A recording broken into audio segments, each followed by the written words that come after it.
बात करने वाले सबसे ज़्यादा इंपॉर्टेंट यूपी के दो कॉलेज यानी कि HBTI और ट्रिपल MUT में से एक कॉलेज की जिसका नाम है ट्रिपल MUT। अगर आप बोलोगे तो मैं HBTI के ऊपर भी एक वीडियो बना दूंगा। आज हम पूरी सारी डिटेल में बात करने वाले हैं ट्रिपल MUT कॉलेज के बारे में, उसकी कट ऑफ, प्लेसमेंट, सब चीज़ के बारे में बात करेंगे हम। साथ में हॉस्टल वगैरह, फीस, ये सब देखेंगे हम। कौन कौन से कोर्स आते हैं इसमें, क्या क्या चाहिए, कैसे काउंसलिंग फॉर्म भरना है, क्या करना है, कितने नंबर चाहिए, सब चीज़ के बारे में बात करेंगे। ट्रिपल MUT गोरखपुर यानी कि Madan Mohan Malviya institute of technology Gorakhpur के बारे में, ठीक है। यूनिवर्सिटी है वो। देखिए, सबसे पहले अगर हम बात करें, सबसे पहले बात करने की आपको लाइक करना है, सब्सक्राइब करना है, साथ में शेयर करना है, क्योंकि सब तक वीडियो पहुंचना चाहिए। बहुत मेहनत लगती है बनाने में, सब बिल्कुल तैयार करके लाए हैं पूरा A to Z। तो सबसे पहले हम बात करते हैं ट्रिपल MUT कॉलेज के बारे में, उसकी काउंसलिंग कैसे होती है। देखिए, काउंसलिंग डेट जो थी वो 4 अक्टूबर थी। अब काउंसलिंग उसकी शुरू होगी। काउंसलिंग डेट मतलब काउंसलिंग की रजिस्ट्रेशन डेट 4 अक्टूबर थी, ठीक है। अब जो है काउंसलिंग शुरू होगी और जो रजिस्ट्रेशन हो रहे थे वो triple-MUT.registration.in register.now.in साइट पे हो रहे थे उसके रजिस्ट्रेशन। सबसे इंपॉर्टेंट बात है कि हम इसमें एडमिशन कैसे लें। अगर आपको इसमें एडमिशन लेना है तो इस साल, वैसे तो इसमें हर साल JEE मेंस होता था, वो ट्रिपल MUT का अलग से एग्जाम होता था, लेकिन इस बार इसका JEE मेंस से बीटेक में एडमिशन होगा फर्स्ट ईयर में। और जो लेटरल एंट्री वाले यानी कि जो बीटेक सेकेंड ईयर में जाना चाहते हैं उनका UPCET के स्कोर के थ्रू एडमिशन होगा इसमें, ठीक है। अगर हम बात करें इसके रजिस्ट्रेशन फीस की, काउंसलिंग रजिस्ट्रेशन फीस की, तो वो 2000 है, नॉन रिफंडेबल। यानी कि अगर आपने पे कर दी एक बार, चाहे आपको कॉलेज मिले ना मिले, कुछ भी हो, चाहे डॉक्यूमेंट वेरीफाई ना हो, कुछ भी हो, किसी भी कंडीशन में आपको 2000 रुपये वापस नहीं मिलने वाले, ठीक है। अब बात करते हैं अगर आपको सीट कंफर्म करानी है, यानी कि भाई आपको कॉलेज तो मिल गया, पहले राउंड में कोई सीट आपको अलॉट होगी, तो आपको 40,000 रुपये जमा करने पड़ेंगे, तभी आपकी काउंसलिंग आगे बढ़ेगी। या तो आपको कोई कॉलेज देना या आगे बढ़ाने फ्लोट करना हो आपको, तो 40,000 रुपये जमा करने पड़ेंगे। अगर आपको, यदि आपको फर्स्ट राउंड में कॉलेज मिलता है, अगर नहीं मिलता है तो कुछ नहीं जमा करना पड़ेगा। और अब हम बात करते हैं, हाँ, फिर जो आपको फुल फीस है ना, वो फिजिकल रिपोर्टिंग के टाइम पे देनी है। यानी कि जैसे आपको कॉलेज अलॉट हो गया तो आप वापस जाएंगे अपने डॉक्यूमेंट वेरीफाई कराने के लिए फिजिकली लेके, तो तब आपको वहाँ फुल फीस करानी है। उससे पहले 40,000 रुपये सीट बुक कराने के लिए जमा हो जाएंगे, जो कि आपके कॉलेज फीस में लग जाएंगे। उसके बाद हम बात करते हैं कि UPCET से, देखो UPCET से कौन कौन सा UPCET के कोर्सेज बाय किस किस में एडमिशन होगा ट्रिपल MUT के अंदर। अगर आपने UPCET दिया है, बीटेक लेटरल एंट्री में आपका एडमिशन होगा। किस किस में होगा आपका एडमिशन होगा? बीटेक में, बीटेक सेकेंड ईयर में। उसके बाद हम बात करें, उसके बाद होगा बी फार्मा में, बी फार्मा में भी एडमिशन होगा। उसके बाद हम बात करें BBA में भी होगा। उसके बाद MBA में भी होगा। MD के बाद हम बात करें MCA में भी होगा। उसके बाद हम बात करें MSc फिजिक्स केमिस्ट्री मैथ, जिससे भी करना चाहते हैं सबसे, इन सब में एडमिशन होगा। इसके अलावा और भी कोर्सेज है, ठीक है। अब हम बात करते हैं FW यानी कि फी वेवियर सीट के बारे में, कि वो कैसे मिलेगी, क्या है वो। देखिए, उसके लिए आपको इनकम सर्टिफिकेट लगाना पड़ेगा। उनके लिए कोई एक इनकम है कि आपकी फैमिली की इनकम, आपके पेरेंट्स की इनकम इससे नीचे होनी चाहिए, तो आप FW सीट के लिए अप्लाई कर सकते हैं। अगर आपकी रैंक बहुत अच्छी है तो ही अप्लाई करें FW सीट के लिए अच्छी ब्रांच में, क्योंकि उसकी कट ऑफ जो है बहुत हाई जाती है। अब सबसे पहली बात आती है कि जो लेटरल एंट्री वाले हैं उनके साथ क्या होगा, वो एडमिशन क्या ले सकते हैं, उनको क्या चाहिए, डॉक्यूमेंट्स वगैरह वो सब। देखिए, अगर आप लेटरल एंट्री में हैं, आप बीटेक लेटरल एंट्री में एडमिशन लेना चाहते हैं, इसका मतलब है आपको कम से कम डिप्लोमा होल्डर होना चाहिए। यानी कि आपके पास कोई एक डिप्लोमा होना चाहिए 12th के बाद, ठीक है। क्या होना चाहिए? या तो पॉलिटेक्निक को 10th के बाद आपके पास डिप्लोमा होल्डर होने चाहिए। आप साथ में BSc या तो फिर BSc ग्रेजुएट होने चाहिए आप, अगर आप बीटेक सेकेंड ईयर में एडमिशन लेना चाहते हैं। उसके बाद हम बात करते हैं इन सब कोर्सेज के बारे में, कौन कौन से कोर्स ऑफर करता है वो, उन सभी कितने परसेंटेज चाहिए 12th में, JEE मेंस में, इन सब के बारे में हम बात करते हैं।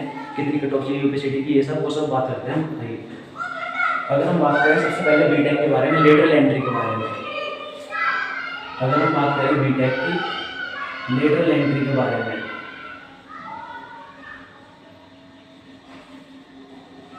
अगर हम बात करें बीटेक की लेटरल एंट्री के बारे में, तो कम से कम 60% मार्क्स चाहिए इसके अंदर, जो आपने डिप्लोमा किया है।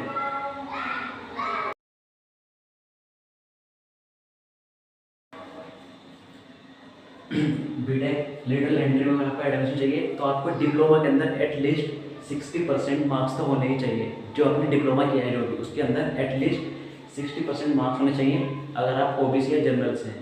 उसके बाद अगर हम बात करें SC ST के लिए, ठीक है, अगर आप SC या ST से हैं तो आपको चाहिए 55%। अगर आप SC या ST से हैं तो आपको चाहिए 55%, जो भी आपने डिप्लोमा किया है या BSc किए और आप बीटेक लेटर एंट्री में एडमिशन लेना चाहते हैं उसके लिए। उसके बाद आता है बी फार्मा के लिए। बी फार्मा के लिए आपको 12th क्लास में, अब हम बात करते हैं बी फार्मा की, यानी कि बी फार्मा के लिए आपको 12th क्लास में कितने चाहिए? आपको 12th क्लास में चाहिए 55%। इतने तो होने ही होने चाहिए। और साथ में क्या कंपलसरी है? आपके पास होना चाहिए फिजिक्स, केमिस्ट्री। अगर आपको बी फार्मा के अंदर एडमिशन लेना है तो आपके 12th क्लास में 55% चाहिए। और साथ में ये तो कंपलसरी है कि आपके पास 12th क्लास में फिजिक्स और केमिस्ट्री होने ही होने चाहिए। अगर बात करें SC ST कैंडिडेट के लिए तो उनको चाहिए 50%। किसके लिए? SC ST कैंडिडेट के लिए तो उनकी चाहिए, और उनको भी यही है, फिजिक्स केमिस्ट्री तो मस्ट होने ही होने चाहिए किसी भी हालत में। और फिर फिजिक्स केमिस्ट्री तो होने ही होने चाहिए। मैथ और बायो चॉइस है, या तो आपके पास मैथ है या बायो, उससे कोई दिक्कत नहीं, लेकिन फिजिक्स और केमिस्ट्री मस्ट है, एकदम चाहिए। उसके बाद अगर हम बात करें BBA, यानी कि अगर आप BBA में एडमिशन लेना चाहते हैं, अगर हम BBA की बात करें तो BBA में एडमिशन के लिए आपके 12th क्लास में आपको 55% चाहिए। हाँ, 55% चाहिए आपको। और जो सब्जेक्ट कंपलसरी है BBA में एडमिशन लेने के लिए, अगर आपको BBA में एडमिशन लेना है तो आपके सबसे पहले तो आपके 12th क्लास में 55% होना चाहिए। अगर आपको BBA में एडमिशन लेना है तो आपके 12th क्लास में 55% होना चाहिए। 55% होने चाहिए। और साथ में आपके पास क्या होना चाहिए?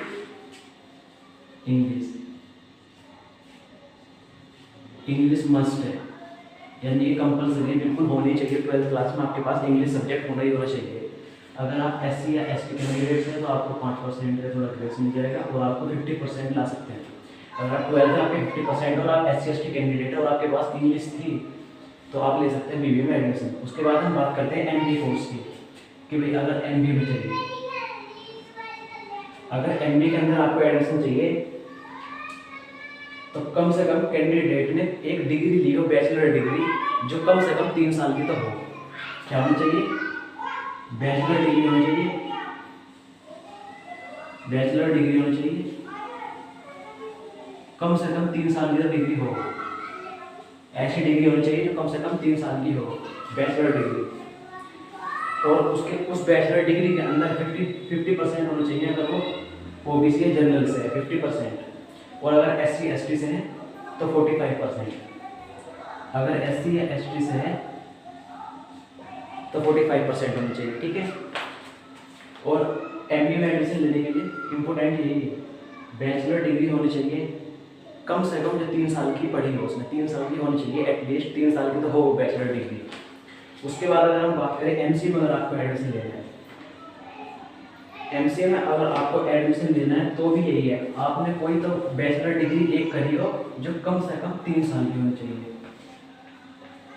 MCA के लिए भी सेम क्राइटेरिया है। MCA के लिए अगर आपको MCA में लेना है तो MCA के लिए भी सेम क्राइटेरिया है, आपके पास एक बैचलर डिग्री होनी चाहिए, ठीक है। बैचलर डिग्री होनी चाहिए जो मिनिमम 3 साल की तो हो, कम से कम 3 साल की तो हो बैचलर डिग्री।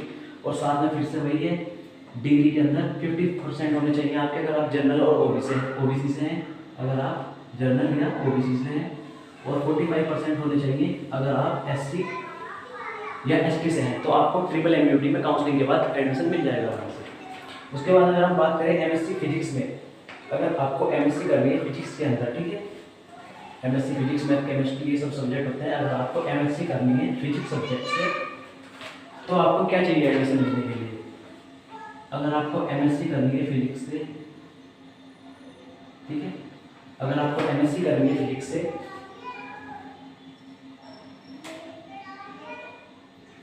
कैंडिडेट स्टूडेंट के पास bachelor degree in science stream minimum 3 साल की होनी चाहिए। वो भी क्या होनी चाहिए कैंडिडेट के पास? कम से कम ऐसी बैचलर डिग्री हो किसके अंदर? साइंस के अंदर, साइंस स्ट्रीम के अंदर, यानी कि मैथ फिजिक्स वगैरह केमिस्ट्री वगैरह, ऐसी उस किसी चीज़ से उसने ऐसी बैचलर डिग्री करी हो जो कम से कम कितने साल की हो? 3 इयर्स ड्यूरेशन होना चाहिए उसका। यानी कि 3 साल तक पढ़ी हो कम से कम, पढ़ी हो मतलब 3 साल फाइनल, 3 साल की होनी चाहिए कम से कम। 4 साल की बच्चे वरना डिग्री, तो बैचलर डिग्री 3 साल की होनी चाहिए कम से कम, जिसमें उसके पास साइंस की स्ट्रीम जरूर हो। ठीक है, उसके अंदर फिजिक्स कंपलसरी है। फिजिक्स सब्जेक्ट जो है वो कंपलसरी है। जो उसने बैचलर डिग्री पढ़ी है उसके अंदर फिजिक्स सब्जेक्ट तो होना ही होना चाहिए किसी भी हाल में, तभी आपको एडमिशन मिलेगा। और कम से कम 2 साल तक उसने मैथ भी पढ़ा हो।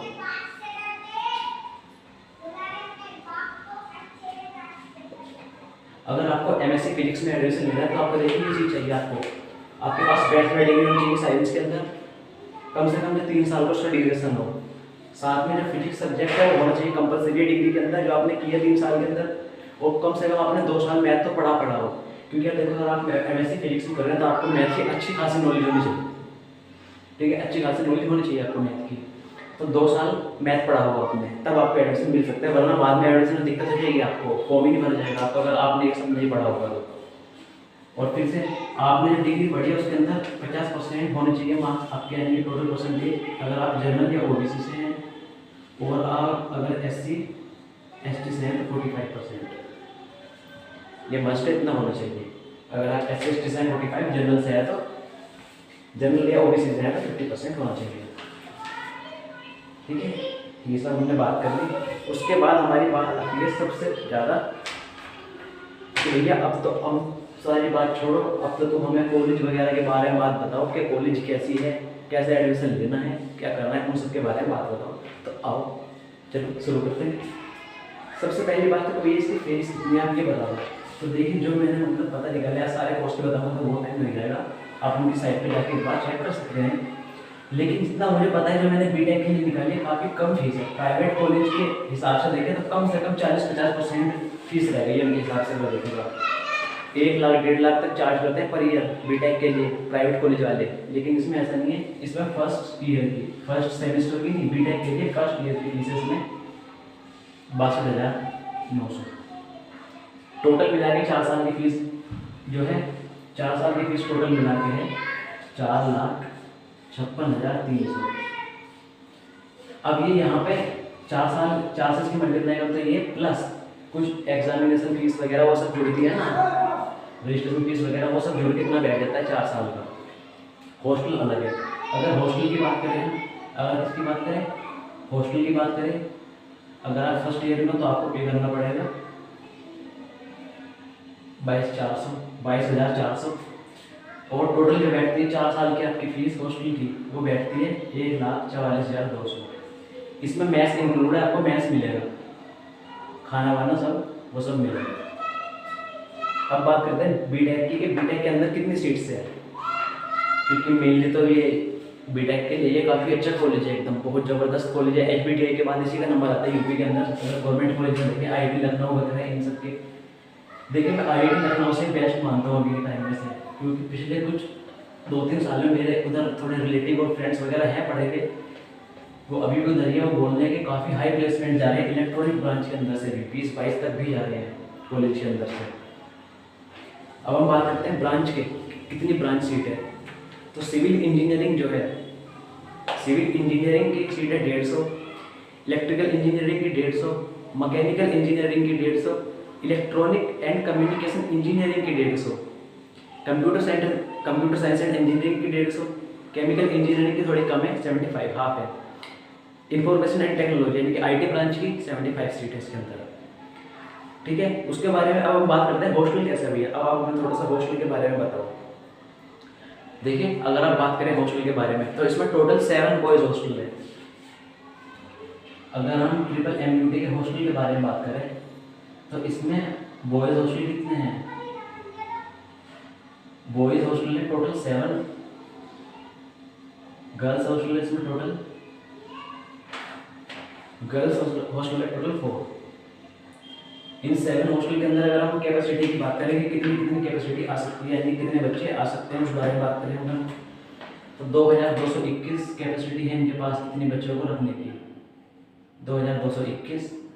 अगर बात करें हम गर्ल्स हॉस्टल के बारे में तो उसमें इनके पास कैपेसिटी 690 रखने की बच्चे। ठीक है, अब बात करते हैं इंटरनेट वगैरह के बारे में। इंटरनेट वाईफाई हर रूम, हर हॉस्टल, हर उसमें आपको 24/7 मिलेगा बिल्कुल फ्री एकदम। अच्छी स्पीड है इंटरनेट की, वहाँ पर उन्होंने बताया कि काफ़ी अच्छी स्पीड आती है, कोई इशू वगैरह नहीं है उन्हें इंटरनेट में, और काफ़ी अच्छी स्पीड आती है इंटरनेट की, ठीक है। अब अगर हम बात करें बीटेक के फर्स्ट ईयर स्टूडेंट्स के लिए, तो फर्स्ट ईयर स्टूडेंट के लिए वहाँ पे हॉस्टल की बात करें हम, अगर फर्स्ट ईयर स्टूडेंट की अगर बात करें हम, तो उनके लिए 3 और 2 सीटर रूम अवेलेबल है, ठीक है। 3 और 2 सीटर रूम अवेलेबल है उनकी। अगर हम सीनियर की बात करें, सीनियर मतलब सेकंड, थर्ड, फोर्थ की बात करें, अगर हम सेकंड ईयर वाले बच्चों की बात करें, तो उनके लिए सिंगल और डबल सीटर रूम यानी कि हॉस्टल रूम अवेलेबल है वहाँ पे। उसके बारे में अगर हम बात करें, हाँ, टोटल बॉयज़ हॉस्टल टोटल 7 और गर्ल्स हॉस्टल टोटल 4 है ना, तो इन सब हॉस्टल के अपने अलग अलग मैस है वहाँ पे। इन सब हॉस्टल के अपने अलग अलग मैस है वहाँ पे। और हॉस्टल में आपको टेलीविज़न मिलेगा, वाटर प्यूरीफायर मिलेगा, वाटर कूलर मिलेगा, गीज़र मिलेगा, और इंडोर गेम्स के लिए भी काफ़ी फैसिलिटीज़ है। इंडोर गेम्स मतलब कैरम वगैरह, चेस, ये सब आपको वहाँ फैसिलिटीज़ मिलेगी हर हॉस्टल में, ठीक है। ये सब फैसिलिटीज़ मिलेगी। अब भैया मैस का खाना कैसा है, कहीं परेशान तो नहीं रहेंगे जाके। देखिए मैस का खाना लगभग सब जगह एक जैसा, लेकिन यहाँ का थोड़ा अच्छा है टेस्ट भी। जैसे कि कुछ बच्चों ने बताया भी है कि उन्हें मैस का खाना अच्छा लगा काफ़ी और नॉर्मल है। तो आपको जो वैसे हैं यहाँ पे 2 टाइप का खाना मिलता है, स्पेशल और नॉर्मल। स्पेशल मतलब आपको वीक में 1 या 2 दिन मिलेगा, जैसे संडे मिल गया, सैटरडे और वेडनेसडे आपको वीक में 2 दिन मिलेगा स्पेशल खाना। तो नॉर्मल खाने में आपको ये मिल सकता है दाल चावल वगैरह, सब्जी, सैलेड, और ये सब थोड़ा नॉर्मल जो होता है ये मिल सकता है। स्पेशल खाने में आपको पूरी मिल सकती है, पाव भाजी, सब्जी, गुलाब जामुन वगैरह। जब हम कोटा में थे मतलब आइसक्रीम वगैरह मिलती थी, फ्रेंच फ्राइज, ये सब मिलता था। तो हो सकता है आपको भी मिलता है वहाँ पे। तो ये मिलता है आपको वीक डेज में, यानी कि मतलब स्पेशल डेज जो होते हैं वीक में 2 दिन आपको जरूर मिलेगा ऐसा।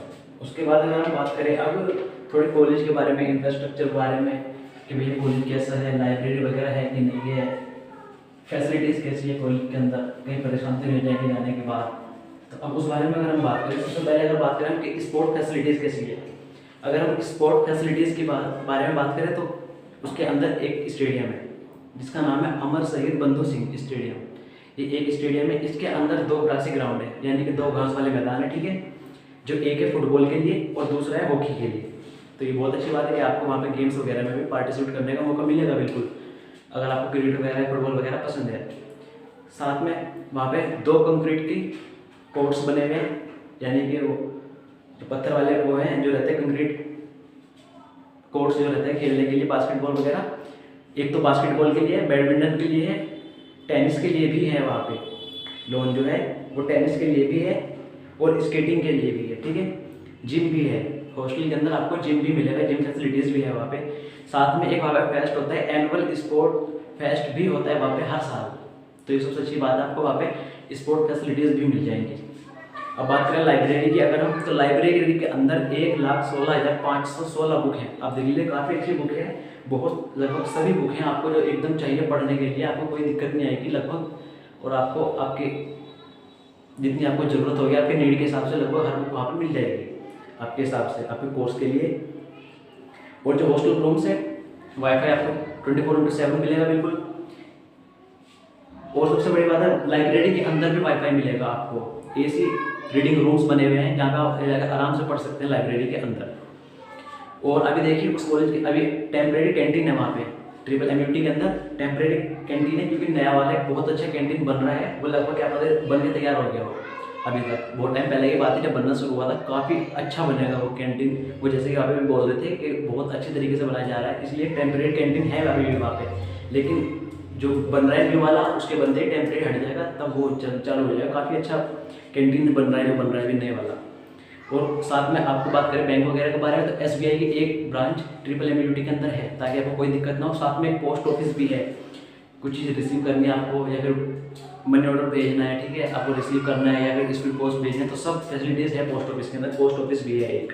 अगर आप फेस्ट की बात करें कि भैया हमें फेस्टिवल वगैरह भी चाहिए, सब में पार्टिसिपेट करना है, तो फेस्ट की बात करें तो 3 फेस्ट होते हैं। पहले का नाम है अभ्युदया फेस्ट, जो कल्चरल और लिटरेरी फेस्ट है, वो फेस्ट होता है, ठीक है, कल्चरल एंड लिटरेरी फेस्ट होता है। सेकंड की बात करें IS फेस्ट, वो एनुअल स्पोर्ट जो अभी बताया था वो उसके लिए फेस्ट होता है। थर्ड की बात करें टेक सिटीजन, ये टेक्नोलॉजी से रिलेटेड फेस्ट होता है वहाँ पे।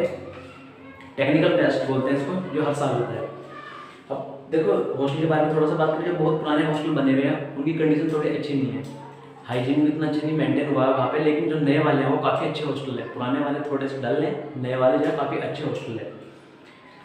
अब सबसे ज़्यादा इम्पोर्टेंट कि भैया बस अब कुछ मत बताओ, सबसे ज़्यादा इम्पोर्टेंट अब कट ऑफ के बारे में बता दो तो उनको। तो आइए कट ऑफ के बारे में बात करते हैं। पिछली बार तो उनका एग्जाम हुआ, उससे भी एडमिशन होती है, इस बार से जेईई मेंस होंगे, तो हो सकता है आपको रैंक पे भी आपके थोड़ी सी ऊपर रैंक है तो भी आपको अच्छे कॉलेज मिल जाएंगे, इसमें अच्छी ब्रांच मिल जाए। तो अब बात करते हैं सबसे ज़्यादा इंपॉर्टेंट कट ऑफ के बारे में। अगर हम ट्रिपल एमयूटी की कट ऑफ के बारे में बात करें, अगर ट्रिपल एमयूटी कट ऑफ के बारे में बात करें, अभी अगर हम पिछले साल की कट ऑफ से कंपेयर करते हैं, पिछले साल जो कट ऑफ थी कंप्यूटर साइंस ब्रांच के लिए, कंप्यूटर साइंस ब्रांच के लिए किस कैटेगरी के लिए? ओपन, यानी कि जनरल कैटेगरी के लिए, उसके बाद ओबीसी कैटेगरी के लिए, उसके बाद एससी कैटेगरी के लिए, ये हुई सीएससी ब्रांच। उसके बाद आती है आईटी ब्रांच, उसके बाद आती है ECE electronic and communication engineering, उसके बाद ब्रांच आती है मैकेनिकल इंजीनियरिंग, मैकेनिकल इंजीनियरिंग। उनके बारे में बात करेंगे, सिविल के उनके बारे में बाद में देख लेंगे, वीडियो वैसे ज़्यादा लॉन्ग हो चुकी है। हाँ, इसके बाद हम बात करेंगे अगले कॉलेज के बारे में नेक्स्ट वीडियो में, एचबीटीआई के बारे में। ठीक है, तो आपको क्या करना है, सब्सक्राइब करना ताकि आपको पता लग जाए वीडियो आती है। तो अगर हम सीएससी के बारे में बात करें ओपन कैटेगरी के अंदर, यानी कि अगर आप जनरल वाले हैं, अगर आप जनरल से हैं तो आपको एक कॉलेज मिल जाएगा। अगर आप जनरल से हैं तो आपको कॉलेज मिल जाएगा 39,445 तक। क्या पता इस बार 40 पर भी मिल जाए, क्या पता 40 पर भी अलॉट हो जाए, क्योंकि इस बार उनका एग्जाम नहीं हुआ तो जी मेन से वो ले रहे हैं सारी सीटें। उसके बाद हम बात करते हैं, अगर बात करें हम सीएससी ब्रांच ओबीसी के लिए, अगर ओबीसी के लिए बात करें तो पिछली बार जो कट ऑफ थी उसकी थी 55,639, 56-57 तक भी जा सकती है। अगर हम बात करें एससी कैटेगरी के लिए तो एससी कैटेगरी के लिए 1,32,000, 1,32,251। देखिए एससी वाले बच्चों के लिए बहुत ज़्यादा एडवांटेज है कि यहाँ देखिए 55, यहाँ पे देखिए 132, कितना ज़्यादा एडवांटेज है उनके लिए, लगभग डबल कट ऑफ पे लग रहा है। तो आपको कोई टेंशन नहीं लेनी है, हाई रैंक पे भी अगर आपकी हाई रैंक है तो भी आपको बहुत ज़बरदस्त कॉलेज मिल जाएगा सीएससी। ठीक है, उसके बाद अगर हम बात सीएससी ब्रांच एमयूटी के अंदर आपको आराम से अलॉट हो जाएगा। अगर आपकी हाई ब्रांच भी आप एससी या ओबीसी से हैं तो भी कोई आपको टेंशन लेने वाली ऐसी कोई बात नहीं। आईटी ब्रांच की बात करें तो 47,906 के आसपास, 47,906 के आसपास लगी थी। जनरल की बात कर रहा हूँ मैं, ये लगभग सीएससी और आईटी में हर कॉलेज में देख लेना आप 8-10 हज़ार रैंक का फर्क रहता है। अगर हम बात करें ओबीसी के बारे में तो ओबीसी के बारे में आईटी कट ऑफ लगी थी 71,571, 71,571। ठीक है, अगर हम बात करें एसटी कैंडिडेट के लिए, फिर से इनके लिए बहुत ज़्यादा हाई गई है। और जो हाई, हाँ अगर अब देखिए मैं आपको एक चीज़ और बताऊँगा अभी, अगर हम देखें ईडब्ल्यूएस कैंडिडेट के लिए, अगर ईडब्ल्यूएस कैंडिडेट के लिए हम बात करें, यहाँ पे एक कैटेगरी और जोड़ देते हैं ईडब्ल्यूएस। अगर हम ईडब्ल्यूएस कैटेगरी के लिए बात करें आईटी ब्रांच तो उनके लिए गई थी 48,575, 48,575। देखिए हमें ये डाटा नहीं मिल रहा है सीएससी ईडब्ल्यूएस कितनी गई थी, लेकिन आप फिर भी थोड़ा सा अंदाजा लगा सकते हैं। 1-2 हज़ार से प्लस करते हैं आप, कोई टेंशन नहीं है ऐसे, 1-2 हज़ार प्लस करते हैं तो आपकी ईडब्ल्यूएस की निकल जाएगी। जी हाँ, मुझे मिल नहीं पाया एसजी का। अगर हम बात करें इलेक्ट्रॉनिक के लिए, अगर हम इलेक्ट्रॉनिक के लिए बात करें तो 53,876 के आसपास। अगर ओबीसी के लिए बात करें हम, ओबीसी के लिए 81,425, तो देखिए आपको बहुत अच्छे कॉलेज में इलेक्ट्रॉनिक मिल रही है। और मैं सही बता रहा हूँ काफ़ी अच्छे प्लेसमेंट जा रहे हैं पिछले कुछ साल से इसके, बहुत ज़बरदस्त। अगर हम ईडब्ल्यूएस की बात करें इलेक्ट्रॉनिक तो 56,543, 56,543। ठीक है, फिर से एससी का मुझे डाटा के बाद मिल नहीं पाया, मैंने बहुत ढूंढने की कोशिश की। अगर हम बात करें अब मैकेनिकल इंजीनियरिंग के, देखिए इसमें इतना फर्क रहता है हमेशा, 1-2 हज़ार का 1-2 हज़ार का आपको फर्क मिल जाएगा इसमें ईडब्ल्यूएस और जनरल कैटेगरी के लिए। अगर हम बात करें अब मैकेनिकल इंजीनियरिंग के लिए तो 82,053 का आपको मिल सकती है। अगर हम आप ओबीसी से हैं तो 94,325 तक। जो पिछले साल की कट ऑफ है इसमें 1,000 प्लस कर दीजिए, हो सकता है इस बार। ईडब्ल्यूएस की बात करें फिर से 86। ठीक है, एससी का मुझे मिल पाया है। तो ये थे कट ऑफ के बारे में हमने जो बात की। आने वाले वीडियो में हम और भी बहुत सारे कॉलेजों के साथ में यूपीसीडी काउंसलिंग चल रही है, उस बारे में बहुत सारी बात कर चुके हैं। आप वीडियो जाकर देख सकते हैं। साथ ही आपको अगर कोई क्वेरी है, आपको कोई प्रॉब्लम है, आप पूछ सकते हैं। नीचे व्हाट्सएप नंबर मैं दे दूँगा अपना, वहाँ पे आप अपना मैसेज छोड़ सकते हैं। फिर यदि कट ऑफ आने वाली वीडियो में और भी ऐसी बहुत सारी बातें करेंगे। तो आपको क्या करना है, चैनल को सब्सक्राइब करना है, लाइक करना है, साथ में शेयर कीजिए।